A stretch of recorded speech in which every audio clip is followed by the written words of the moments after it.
Hello, everyone. Welcome back to the Patsmakers Bible. My name is Zion. I'm the author of the Patsmakers Bible, which contains the prophetic book of Zion, where I get my name and authority. It comes from the Ketuvim, or Old Testament of the Christian Bible, and I use the King James Version of the Bible in order to put together the prophecy of Israel. I put together the prophecy of Israel because I found a passage in the book of Isaiah which asked, "Who will put this in order for me?" And I volunteered. Now, this, of course, was after a lifetime of serving God. I pledged at age 17 to serve God and humanity, to help God to end pain and suffering here on earth. And that is exactly what I'm attempting to do. Now, whether or not I succeed or not is totally up to you.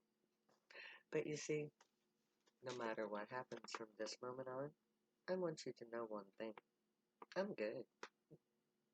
If I were to die in this moment, I would die a happy person, secure in the knowledge that my soul will evolve into a higher form, knowing that there is absolutely nothing that I have done that I regret or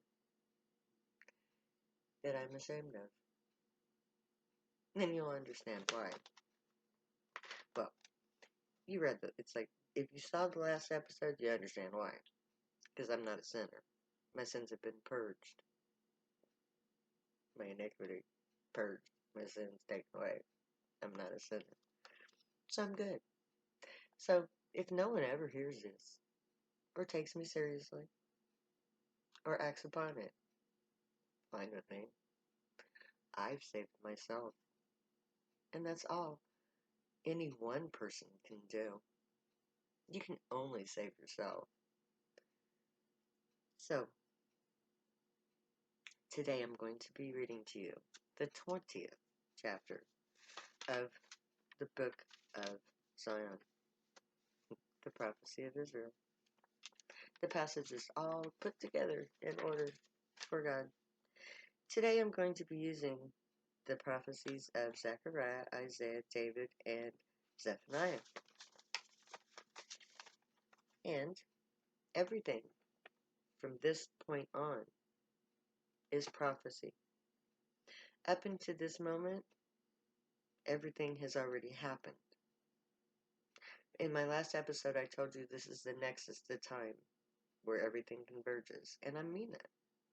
From this point on, from chapter 20 on, the book of Zion deals with things that are coming into being, where we're going from here, because we are at this moment, and this is what's coming.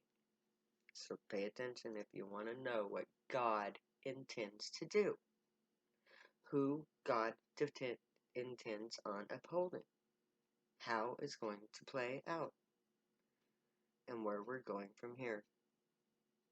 So, chapter 20 of the book of Zion. And it shall come to pass in that day that the prophets shall be ashamed every one of his vision, when he hath prophesied. Neither shall they wear a rough garment to deceive. But he shall say, I am no prophet, I am a husbandman, for men taught me to keep cattle from my youth. And one shall say unto him, What are these wounds in thine hands? Then he shall answer, Those of which I had when wounded in the house of my friends. Awake, O sword, against my shepherd, and against the man that is my fellow, saith the Lord of hosts. Smite the shepherd, and the sheep shall be scattered, and I will turn my hand upon the little ones. And it shall come to pass, that in all the land, saith the Lord, 2 parts thereof shall be cut off and die, but a 3rd part shall be left therein. And I will bring the 3rd part through the fire, and will refine them as silver is refined, and try them as gold is tried.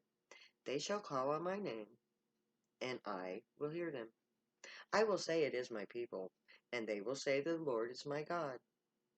Lift up your eyes upon high, and behold, who hath created these things, that bringeth out their hosts by number? He calleth them all by names. by the greatness of his might, for that he is strong and powered, not one faileth. Why sayest thou, O Jacob, and speaketh, O Israel, my way is hidden from the Lord, and my judgment is passed over from my God? Hast thou not known, hast thou not heard, that the everlasting Lord, the Creator of the ends of the earth, fainteth not, neither is weary? There is no searching his understanding. He giveth power to the faint, and them that have no might he increases strength. Even the youth shall faint, and be weary, and the young men shall utterly fall. But they that wait upon the Lord shall renew their strength. They shall mount up with the wings of eagles. They shall run and not be weary. They shall walk and not faint. None shall be weary nor stumble among them. None shall slumber and sleep. Neither shall they gird their loins be loosened, nor the latches of their shoes be broken. And the ransomed of the Lord shall return with songs and everlasting joy upon their heads. They shall obtain joy and gladness, and sorrow and sighing shall flee away. Praise ye the Lord, sing unto the Lord a new song, and his praise in the congregation of saints.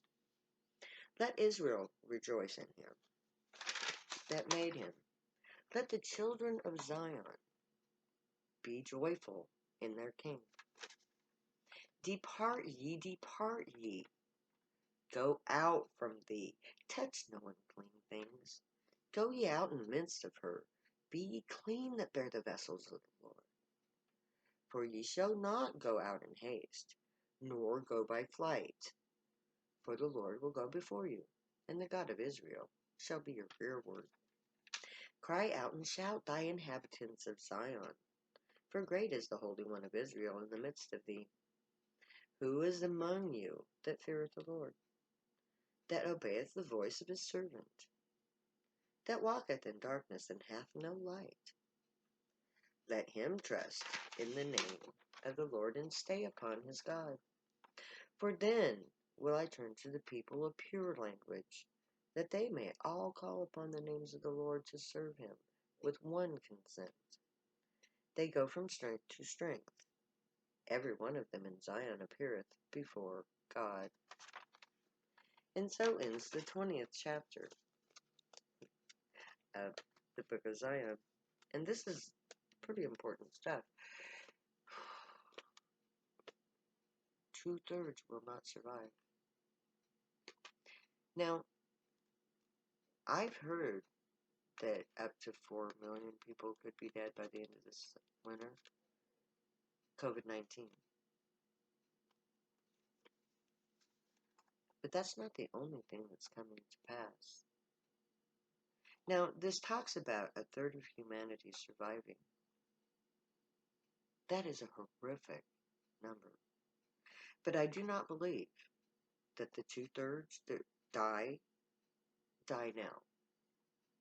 This event that we're living out is the destruction of the great northern country. That great northern kingdom that falls is destroyed with a great destruction. That is COVID-19 and Donald Trump and Black Lives Matter converging in this time of crisis to break apart the United States of America. The third that survives this prophecy survives a firestorm. Because the great day of the Lord that is being spoken of is something that is coming into being in the next couple of decades. I'm not sure exactly when this event will occur, because there is no formula by which we can know exactly which asteroid will hit which asteroid at what moment to create the firestorm that is going to engulf the Earth. But 2/3 of humanity will ignore the warnings. that I'm telling you about right now. Now, scientific evidence has already found an approaching object that is disturbing the Oort cloud at the rim of our solar system. Now, according to this prophecy, that object is going to destroy us. It won't hit us directly, but it will send a bombardment of asteroids from the Oort cloud into the inner solar system. And by the time it passes, the entire solar system will be reconfigured because of the juggling of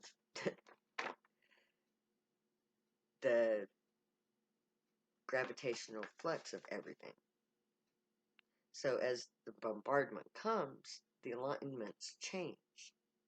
I don't know how great the new configuration will differ from this one, but there will be like the moon will have another massive bombardment event having passed, and the Earth will have another vast amount of bombardments hit. But we have too much methane in our atmosphere, coming up from the tundra and from the ocean floor.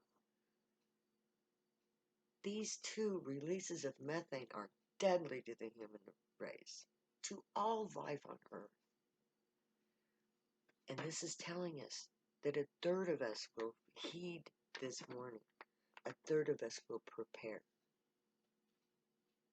And we will save ourselves. And we will save life on Earth. And we will end suffering of this society. That is what I pledged to do in 1979. And that is what I will continue to do until my dying breath, whenever that may be. And if no one believes me, then I'm sorry for you.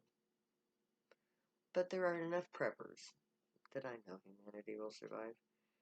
But preppers, are you ready for a 10-year internment? Can you sustain yourself underground for 10 years?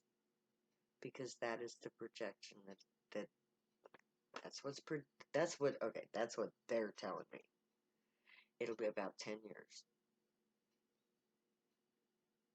And we need to prepare for it. They have already advanced our technology enough so that we have the means to sustain ourselves in the mountains.